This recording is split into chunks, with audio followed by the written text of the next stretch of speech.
Hello, we are back to talk about this train wreck of a tell-all, part 1, 90 Day Fiancé, before the 90 days, season 8. And they said it's episode 20, y'all. It's been 100 million episodes.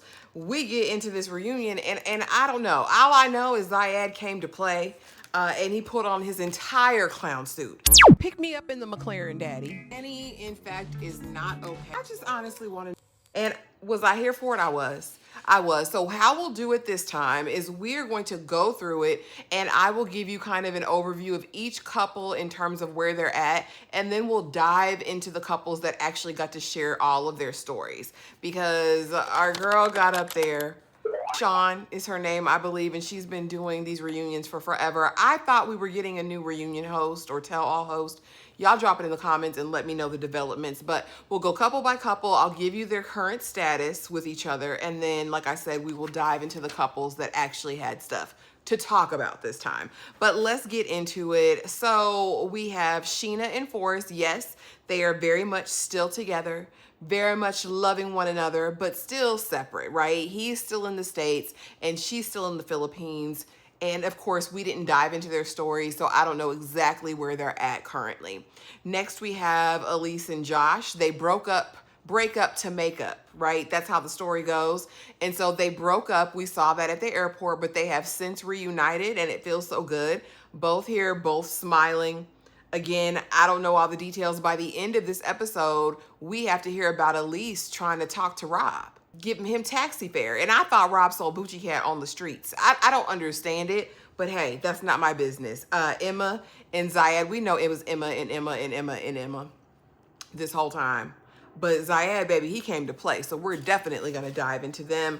Then, of course, we have Lisa and Daniel, who, you know, we saw in the last episode after she got home a couple weeks later, they broke up because he was so unserious, laughing in her face. But apparently they got back together after that. It lasted for a couple weeks and she's broken up with him again.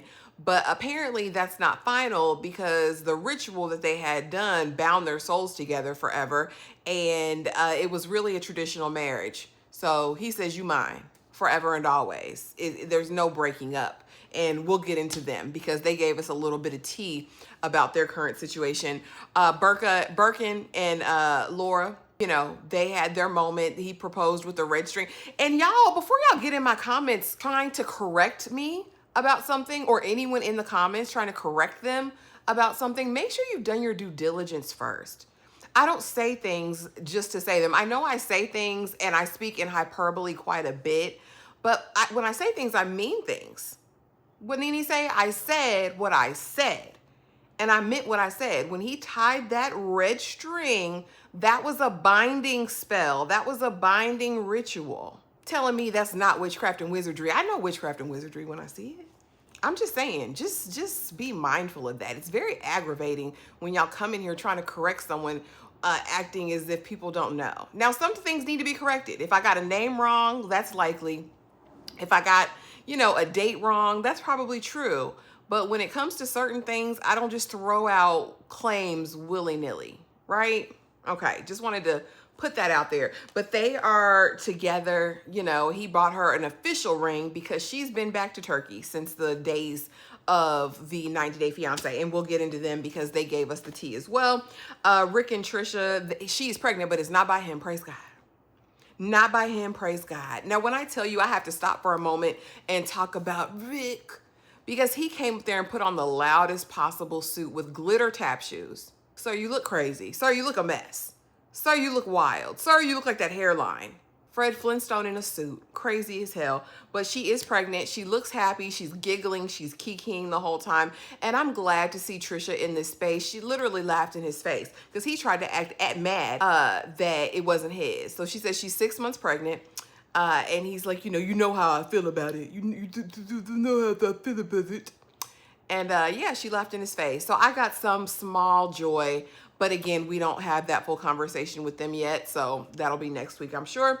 Aviva and Stig, we know that they were broken up because she couldn't even make it through a confessional last week. The only, I guess, issue that they're having currently is how it was done. He says he didn't do it in the text. He said that they had known it was a breakup before, and she says, you were literally calling me your fiance 2 days before this. So that's the only point of contention. And then finally, Annalin and Javan, they are happy and they are together, honey. He is back in the Philippines. He is back in the Philippines. And I'm going to handle Annalin a little bit delicately after we learn the revelation this episode, because they do get featured as well. So let's go back and let's start with Emma and Ziad, because like I said, Ziad didn't come to play with you hoes, all right? He came to eat the girls up and get on out of there. And am I mad at him? I'm not. Because here's the thing that I don't like about these tell-alls. I feel as though a lot of times they're very slanted one way. And just as y'all are holding Ziad to the carpet, I believe you need to hold Emma to the carpet as well. She went to Morocco and showed her whole ass in the people's country, acted a fool, aired him out in a very conservative environment, a very conservative climate. And I feel like that was not only dangerous, but it was reckless, right? And to find out by her sister, her biggest op, Izzy, because Izzy came to deliver all of the tea, honey, on her sister. She said, I don't like how you talking to her, Ziad. You know, it's F you. But also, girl, you was screwing somebody a week before you went to Morocco. You ain't never stopped dating anybody. You've never been faithful to Ziad. And I said, Izzy, did you come to help, baby? Or did you come to harm? Emma's like, could you shut the hell up? And everybody's like, whoa, Izzy likes to talk a lot. Izzy got a big mouth. Izzy came to tell the truth and shame the devil. And I'm not mad at it, because her, you know, selling it on the weekend ain't got nothing to do with you, Ziad, especially now. But what I'm saying is that there is a double standard. I feel as though this is all slanted one way, namely in the way of the women. And I'm a girl's girl, right? Ultimately, I am, but I'm just not for the foolishness, and I'm not for hypocrisy. And I felt hypocrisy in every second and every minute of this, because there's no way no one is calling her delusion into question. There's no way no one is calling the fact that you had another one lined up as soon as Ziad was done. Izzy even said it. No, she wasn't serious about him. She's not in love with any of these men. She is in love with the idea of love. And Emma said it her own self. Listen, that wig and herself are insane. She says she thinks she's insane. She's cute, but she's insane. And she still ain't pulled that wig back. This is a wig. You see how it sits back here? You see how it sits here? Yeah, very mindful, right? Very thoughtful. Very not meeting my eyebrows. That's all I asked from her. That's all I asked from her. But anyway, so they're talking and we get into Ziad, and he's like, if I smashed, I'll never tell. If I smashed her, I'll never tell. He said at this point, she just wants anybody. She's for the streets. She's hooking up with anybody, because she said that present day she's currently dating. He said, my privacy is my privacy, and that's not y'all's business. And if you want to get involved, I got something for each of you. All right. He said he called Rick a bad father. He said, you're a fake Muslim, Rick, because why'd you get in it? And Trisha at some point told him, stay out these people's business, sir. You don't have any leg to stand on. You don't have any ground to stand on. Stay out these people's business. And he decided to insert himself, and Ziad said, I'm a fake Muslim. You a fake daddy. Rick immediately triggered. Because who you calling a fake daddy? I raised all my kids. I'm raising all my kids. And my grown kids are productive. I had my son since he was... I said, oh, baby, are you really a bad father? Now, that's one thing I wasn't putting on you, Rick, because I heard your history and, you know, that's tragedy and all of that. I ain't put it on you, but really? And I mean, at this point, he going around the room, because I don't give a damn what you say about me. Elise, are you a woman? And when he finally said, Emma, you as fake as that wig, and it smelled like crap, I said, well, damn, Ziad, you've been holding that back for a long time. He came to be the villain, and he ultimately delivered. Again, I don't know what anybody thinks we were getting from this situation. It was over. He was over when he left her in the desert. All right. And Emma, you had Muhammad since then. You done had your hookup since then. And apparently you done had Rob since then. So if you watched, what was it? The Hunt for Love or Single Life, whichever it was where we first meet Elise in the 90-day universe, you know that she and Rob had an entanglement, right? Rob, who was married to Sophie and all that. And so I guess Emma knew that because Emma's a fan of the show, clearly, because she said, Elise said she reached out to her months ago and was like, girl, we're on the same season. I love you down bad. I really want to be friends. But I also want to let you know that I'm talking to Rob. I'm smashing Rob. I'm all the things. And I'm thinking, well, okay. And Elise said, you know, fine. And so when we see them in the beginning, It's very cute and quiet in there. You know, it's very cute and quiet. Like, hey girl, hey girl. But apparently before we get to the tell-all part 2, some other stuff is gonna come out, but we'll get to that a little bit later. So let's go over here to Annalin and Javan. So now Annalin and Javan, like I said, are together. She's gotten a haircut and he's in the Philippines. And y'all know I said he wasn't gonna be there till the baby's born. Well, we find out, unfortunately, and trigger warning for loss and grief and all of that. But we find out that Annalin was pregnant, but she in fact miscarried. And you know, she gets emotional and valid because that's a terrible thing to sustain. If you know or have lost a baby, you know how awful and how painful that is. But he says he's there now. He's been there for 4 days and he's staying there. He packed his raggedy duffel bag. He moved out of that duplex in Alabama with his 10 roommates. And now he is there in the Philippines to build a life. And mainly because Annalin doesn't want to be away from her mom. She's in a delicate place right now. And so he's going to make it work. And my question is, sir, how are you subsidizing this? And I know the cost of living is much less. And so I said, is he taking his check from 90 Day Fiancé to subsidize this? Is he going to be working remotely? We know he worked as like a caregiver, right? At a nursing home or like an assistant in a nursing home. I wonder how that translates in the Philippines and what they're going to do, but they seem happy. We're going through all of the motions. You know, we get into the red pill of it all and the podcast and the masculinity podcast, and they decide, because they're just that petty, they are going to air an unaired clip of him kind of raging about the red pill. And basically he says, listen, I came here thinking women from the Philippines and these Eastern countries were going to be more docile. They were going to be more submissive, and I'd get to be the man. Finally, in my life, I get to be the man. And she tricked me. She didn't lead on with this. If I had known that Annalin was the way Annalin is, I would have never been with her. But now I'm stuck with her because I married her, and now we're here. And so Annalin kind of gets emotional present day, and he says, yeah, you know, but I don't feel like I'm stuck with her anymore. I love her, but you know, she's just not, you know, easy. And he says he doesn't just listen to Red Pill podcasts. He listens to all of them. And my thing is, everyone's aghast when they heard that. And my thing is, sir, people, he's been this way the whole entire time. Any man that would go there and say you need to downgrade because you're living better than me is a petty ass man. And he's not even red pilling right. But, you know, I digress. We do find out that next week they will be going to couples therapy together. And that's the best place for them. She seems happy. She says after this tell-all, they're going to go home. They're going to take a nap. They're going to make love. And it's going to be beautiful because now she has her American man there. And they're all together and loving life. All right. Let's get over here to Laura and Birkan. Now, it's a sad day when the international man of mischief and dingling slinging degenerate gambler is the voice of wisdom. From all the men on the panel, Birkan was coming with the most sense, and I don't like it because also he's a racist. Anyway, we get over here and she's basically coming with all the energy. Laura, listen, I didn't know she had all this personality, but she's here ready to kick butt and take names. And she is calling everybody out that she can think of during this. She said, I don't know if I have it to do with Rick.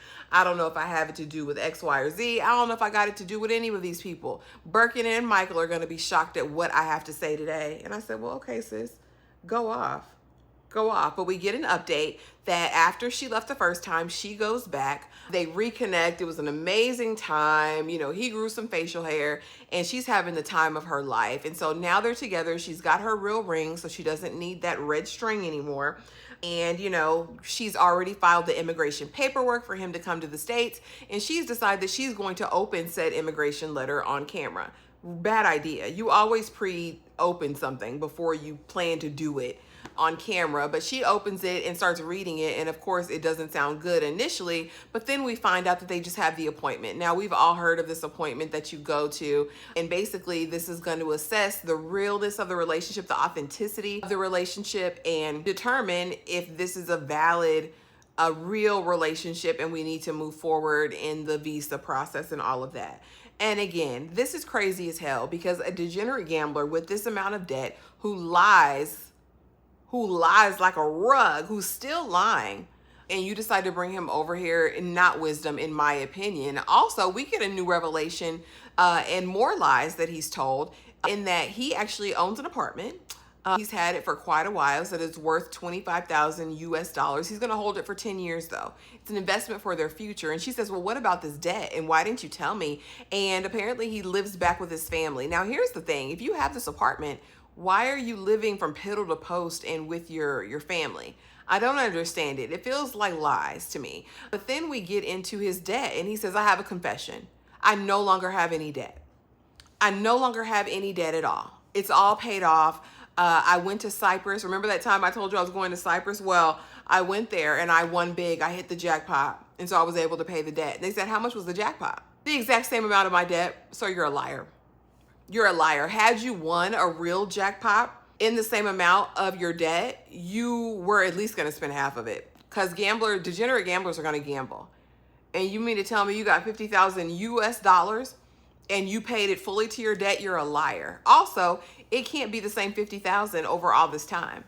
This was shot, what, a year and a half ago, the actual episodes to the season. That's accrued interest, sir. There's no way. It just doesn't make sense. And they're like, convenient. And my thing, he's a liar. He done lied about this property, if he really owns it. He lied about his family. You still haven't met them. He says he fights with his father all the time. His friends are his chosen family. So that's all she needs to worry about meeting. Now, we get into Michael, because we know Michael came to Captain Save-A-Ho, and apparently it ended very badly. She says that the last 24 hours in Turkey, things took a sharp turn with she and Michael's relationship. By the time they get to the airport to say their goodbyes, he ditches her at the airport. Rather than taking the car service that they had booked in advance when they got back to the States, he called his family to drive 6 hours to and from to come and pick him up so he wouldn't have to ride with her. He says she treated him so badly. She told him to figure it out yourself, you effer. I'm not helping you. You're on your own, effer. Apparently was very disrespectful to him and he can't get over it. The relationship is unsalvageable at this point. And my thing is, you may have not all the way wanted her romantically, but you liked the position that she held in your life. All right, very true. And you didn't want her with anybody else. Now, you may have not wanted her for your own insecurities or your own predilections. I don't know what his deal is, but you also were kind of jealous. It's giving that. And Laura, it's giving you were probably really mean to him. It was giving you really wanted the conflict between him and Birkan because you wanted to be doted on. And also, I think you wanted to like rub it in his face. Like, well, somebody wants me. Somebody needs me. He's younger. He's got a, whatever. And I think that's where it went. But again, I feel like if they were as much of friends as they say they were in terms of pickleball together, spending all their time together, their days, their nights together, you were willing to fly across the world for her. For the relationship to dissolve that quickly, there's something's not right. Something in the state of Denmark doesn't quite smell right. You know what I mean? But y'all drop it in the comments and let me know. But they are no longer friends and it's very contentious. It's very bitter-like. It's very ugly because, Laura's calling everybody out this episode and, I don't know. Again, I feel like this was both of them. And Josh actually chimes in. Elise is Josh. And is like, yeah, it's giving you're jealous. If you're jealous, why are you getting so upset in the moment? And Birkan is simply like, Mike, don't talk to a woman like that. That's not very kind. That's not very nice. But yeah, I don't know. Something just isn't right about the dynamic, about the friendship, what it was or what it's not now. But we'll see what happens. I don't know if present day, are they all still together? Let me know how the reunion is shot, y'all. Is it shot now? Or is it shot not too long after the events of the season? I'm very curious about what their turnaround time is with that. Now, let's go on over to, I guess we just have one more couple, Lisa and Daniel. So, and we didn't even get fully them. I think the other half of their segment will probably air next week at the second part of the tell-all. But we get over here with them. Of course, we know that they were together. They broke up on the last episode. They got back together. They're broken up again. But we find out that she finally realized that they put a whole spell on her. She says an African priest cursed her.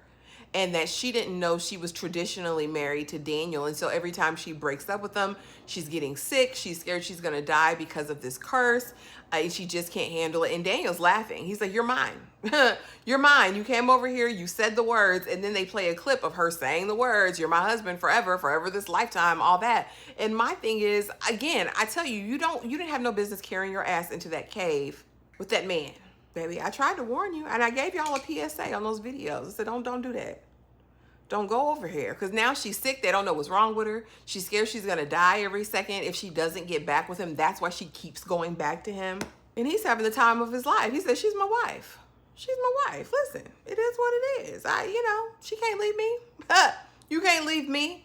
And she's not wearing wigs anymore. She says that she feels more like herself here, but she does have these weird contacts on. Someone said it in the comment section, I think last week, or maybe it was on socials, and said that she looks like a White Walker, and she does, from Game of Thrones.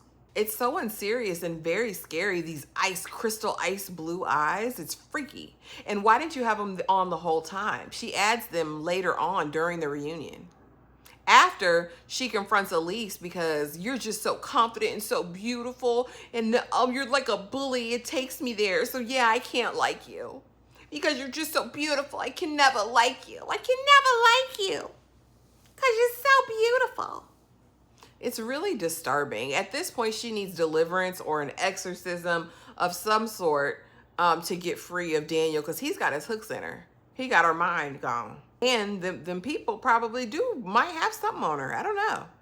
You don't open yourself up like that, especially about customs and cultures and things that you don't understand. That's why you stay out them people's business, stay out them people's country. And definitely don't participate in any rituals. But she's on here struggling. She'll be in my prayers. And finally, Faith comes out and is like, I just really hate this whole situation.